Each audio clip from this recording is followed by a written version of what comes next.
Hello students, welcome back to my channel. I am teacher Sarita. Today I am teaching you mathematics standard 7th chapter number 9 direct proportion and inverse proportion.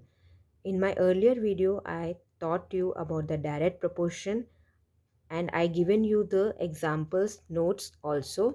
So today I am telling you about the inverse proportion. Before doing the exercise, first we should understand what do you mean by inverse proportion. So I will explain in you Hindi so that you clearly understand and so that you can also solve the problems. Let's start. When the value of one quantity increases, when the value of one quantity increases, the value of another related quantity decreases proportionately. जब एक value quantity का increase होता है तो उसके साथ जो दूसरा वैल्यू है वो डिक्रीज हो जाता है साथ साथ. And when the value of the first quantity decrease है, जब एक वैल्यू का जब क्वांटिटी फर्स्ट क्वांटिटी डिक्रीज होता है, the value of the related quantity increases proportionately. तो उसके साथ जो वैल्यू है वो इंक्रीज होता है उसके साथ साथ, जैसे डिक्रीज जैसे increase. And if the product of these two related quantities remain state, अगर उसका प्रोडक्ट करें तो अगर उसका कांस्टेंट जो है वो सेम आएगा, then there is a relation of inverse proportion between two quantities. यानी कि एक वैल्यू का क्वांटिटी इंक्रीज होता है तो दूसरा उसका रिलेटेड वो है वो डिक्रीज होता है. अगर एक का डिक्रीज होता है तो दूसरा उसका रिलेटेड इंक्रीज होता है और उसके प्रोडक्ट का कांस्टेंट सेम होता है तो उसको बोलते हैं inverse proportion. Okay, so this is directly opposite to the direct proportion. And inverse proportion एक ज़्यादा और एक कम. So that is called inverse proportion. I will make you understand with this example. If 12 laborers take 70 days to complete one work, 12 जो मजदूर हैं उनको 70 days लगता है एक काम ख़त्म होने में. How many days will 21 labours take to complete the same work. अगर 21 लेबर्स और आ जाए तो काम ख़त्म होने में कितना दिन लगता है, तो आपको आइडिया मिलेगा. कम लेबर्स होंगे तो ज़्यादा दिन लगेंगे, अगर हमने ज़्यादा लेबर लेंगे तो कम दिन में कंप्लीट होगा. ये तो आपको जनरल सेंस में भी मालूम पड़ेगा, पर in this we have to explain and then solve. Okay, so this is inverse, क्योंकि लेबर कम है तो ज़्यादा डेज, तो एक डिक्रीज और एक इंक्रीज. और 21 लेबर्स हैं तो आपको अंडरस्टूड होगा कम, तो लेबर इंक्रीज तो कम days decrease. So this is inverse proportion. Now I will tell you how to solve. See this solution. First you have to write the statement. The number of laborers increased, so the work will be completed in less number of days. अगर labours ज़्यादा होंगे तो days हमको कम लगेगा, so it is a inverse proportion. Okay, so फिर आपको product constant का प्रोडक्ट भी बताना है. The product of the number of the labours and the number of the day take remain constant. Means both of them, number of the labors and the number of the days, they remain constant. Let 21 labors complete the work in a x days. हमको कितने labours का पता लगाना है? 21 labours, तो उनका work हमको मालूम नहीं है. Let be x. Then we will solve like 12 into 70. 12 means here labours जो पहले का है and 70 here's taken days. Okay, जो आपको क्वेश्चन में दे रखा है. तो ये प्रोडक्ट करना है, वैसे भी मैंने बताया था प्रोडक्ट करना है, तभी आपको इसमें लिखा था product. So we in this we have to do product. Okay, so 12 into 70 already given, that we will do. And 21 labours जो आपको लेना है इनटू डेज आपका एक्स, तो we will multiply it and then we will divide to 21. तो direct multiply करके 21 से आप डिवाइड कर सकते हैं, अदरवाइज 12 into 70 अपॉन 21. तो मैंने कैंसिल किया 21 और 12, it goes in the three table. 3 4 12, 3 7 21. Then 7 and 70, 7 के टेबल में जाएगा. 7 1 7, 7 10 70. सो 4 multiply 10 we will get, that is called x is equal to 40. So this is the days. 21 laborers will complete the same work in 40 days. So this is the example. I hope understood. You have to multiply the two related product is equal to with other related product, then you after that you will get the answer. So this is a product remain constant. Okay, so we have to multiply in inverse proportion. Now we will going to solve practice set 38. First question, 5 workers take 12 days to weed a field. 5 workers को 12 days लगता है एक field के जंगली घास को काटने के लिए. ओके, 5 वर्कर्स को 12 डेज लगता है. How many days would 6 workers take? ऐसे ही 6 वर्कर्स को कितना दिन लगेगा वो फील्ड को काटने के लिए. तो 5 वर्कर्स है तो 12 डेज, और ज़्यादा क्या 6 वर्कर्स, तो डेज कम होगा. ज़्यादा वर्कर्स आ गए तो कम दिनों में जल्दी कर लेंगे वो लोग. Second question, in that only how many would 15 workers take? तो और ज़्यादा वर्कर्स आ गए तो और कम दिन लगेंगे. सो this is understood, but for solving this problem we have to write the statement and we have to show. So let's start our solution. The number of workers and days taken by them to complete a work are in inverse proportion. दोनों एक दूसरे के inverse है, तो you have to write the statement. Then suppose 6 workers take x days. आपको 6 worker का पहले चाहिए. 2 questions are there. First we will solve 6 workers, x days है. ओके, हमने ऐसा रखा. सॉल्विंग करने के लिए first of all we will make a chart like a box type, so it will be easy for you. देखो, first में workers है, फिर नेक्स्ट में क्या है, number of days. So we will write like this. First 5 workers तो कितने days, 12 days. 6 workers तो कितने days, x days, because is not the 15 workers तो कितने days, x days. So first of all we will solve 6, then after that we will solve 15. Okay, now come to this down. This is a solution. First solve this one, first and second. So this is a product, inverse proportion. We have to multiply 5 into 12, that is 5 into 12, then 6 into x. Okay, 5 multiply 12 60 and 6 into x 6x. So 60 is equal to 6 है, that is 60 upon x is equal to x, and that is 60 upon x is equal to x is equal to 10. 6 cancel, 6 के table में जाएगा तो x is equal to, that is x is equal to 10, like this. 60 upon x is equal to x is equal to 60 upon x, that is cancelled, then x is equal to 10. Now we will do the second part, that is we have to find out this. So this first what we got, 6 workers will take 10 days. Now similarly first and third, first is same, 5 into 12, then 5 into x, 15 into x, 5 into 12 is equal to 15 into x. 15 is the this workers and x is a days. Okay, 5 into 12, so that is 60, and 15 into x is equal to 15x. 60 upon 15 is equal to x. 60 upon 15, 15 fours are 60, that is x is equal to 4 days. So the answer is 15 workers will take 4 days to complete the work of the weeding of the field. So this is the main question. They ask this, but first of all we have to solve this, and we will solve this also. So these two answer we got. So I hope you understood this question. Now second question. Mohan Rao took 10 days to finish a book. Mohan Rao को 10 days लगा एक book complete करने के लिए, reading करने के लिए. Reading 40 pages every day. उन 10 डेज में 40 पेजेस रीड करता था. ओके, एवरी डे, हर दिन. How many pages must be he red in a day? एक दिन में कितना उसने फिनिश किया होगा.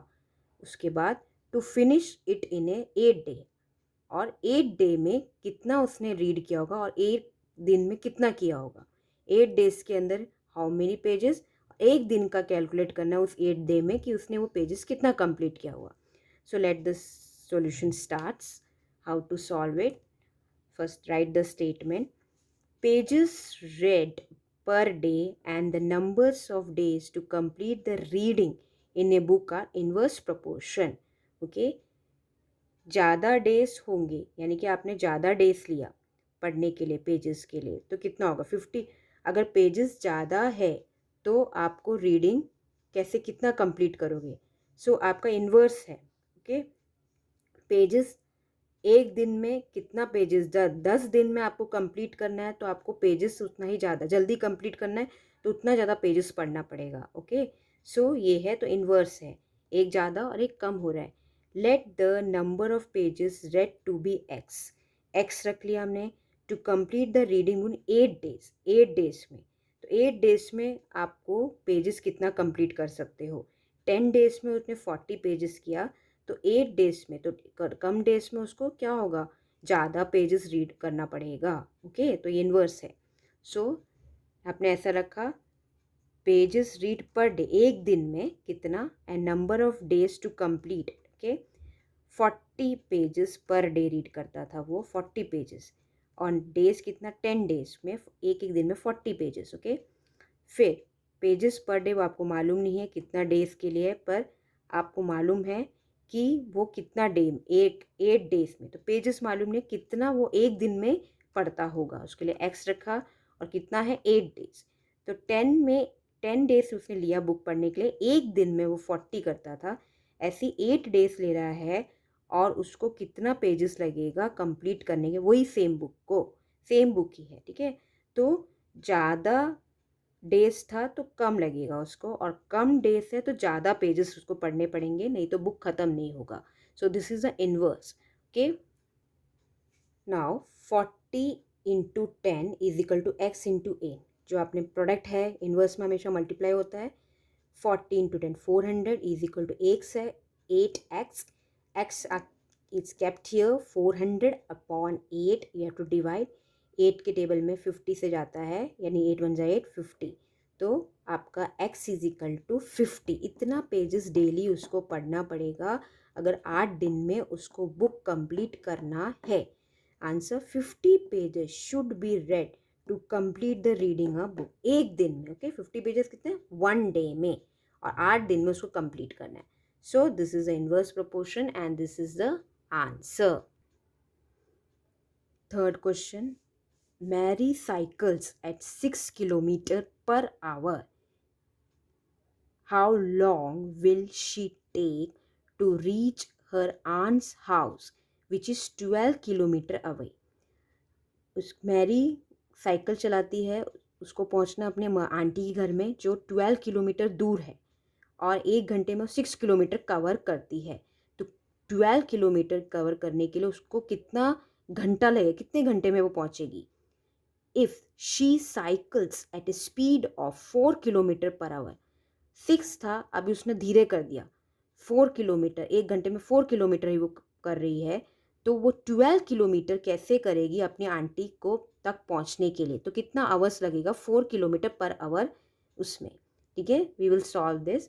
Solution we will write speed and time. अभी आपको स्पीड दे रखा है, टाइम दे रखा है और डिस्टेंस दे रखा है, इसमें से एक चीज़ ही सेम है, वो है डिस्टेंस।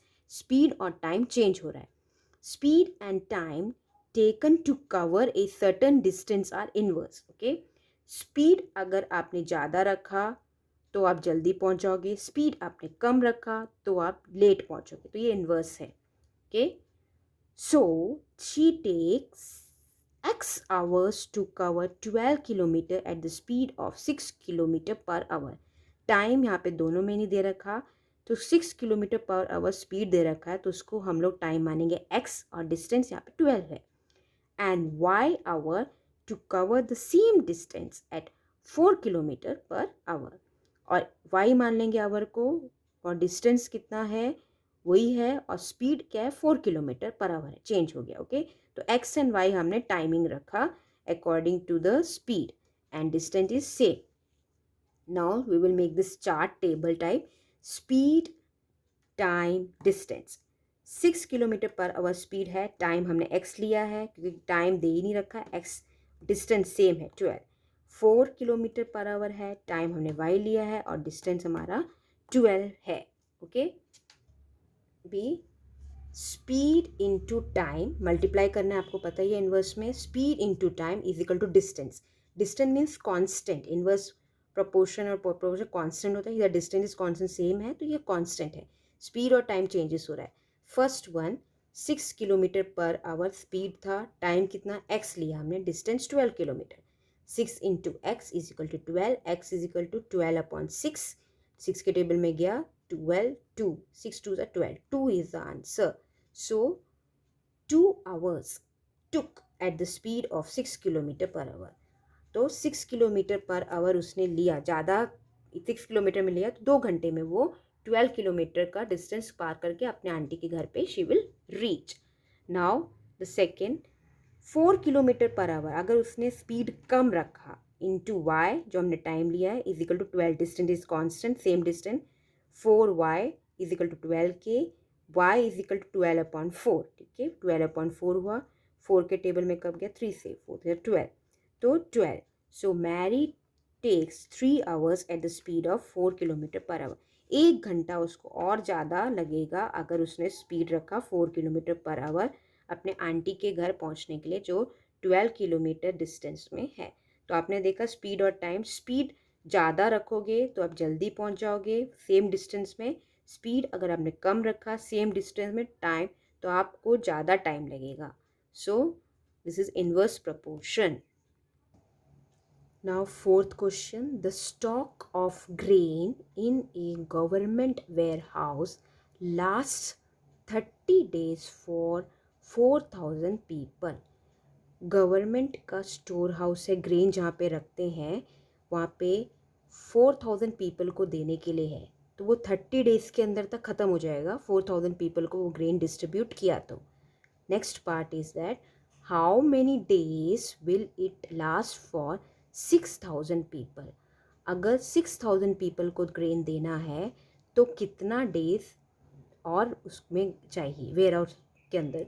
सो 4,000 के लिए 30 है तो 6,000 के लोगों के लिए कितना और 20 डेज़ के अंदर ख़त्म हो जाएगा, है ना. 4,000 30 डेज़ के अंदर ख़त्म हो जाएगा तो 6,000 पीपल का तो 20 डेज़ के अंदर वो ग्रेन का ख़त्म हो जाएगा स्टॉक. सो ये भी इन्वर्स है. तो first of all right the solution.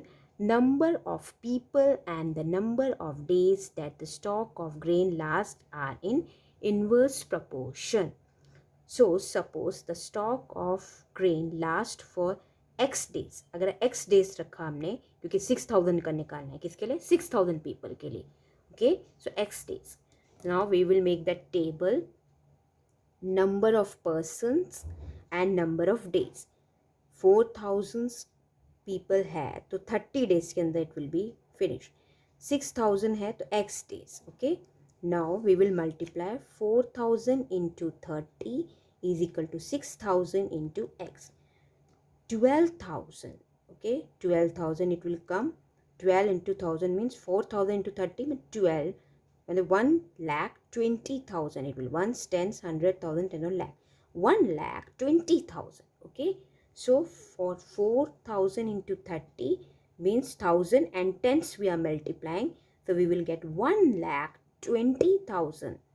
Okay, person, this is person, and 6,000 into x, when is 6,000 into x, this is that. Okay, when we multiply then 1,20,000 divided by 6,000, then 0 0 3 zeros cancel, then 1 0 is left, then 6 1 just 6, 6 2 are 12, then 2, that 1 0 add 2 20, this will become 20. After cancelling it will become 20. Okay, so cancel like this, then you will get x is equal to 20 days. So the stock of grain will be last for 20 days. 6,000 people के लिए देना है तो 20 days के अंदर ही वो stock जल्दी ख़त्म हो जाएगा. So I hope you understood my lessons and my explanation. So keep writing, practice, and you should know what is by direct proportion, what is inverse proportion. Then you can easily solve it. Is very easy. So do step by step, write the statement. So keep practicing. I will be coming with my next video. Stay safe and stay happy. Bye. Take care.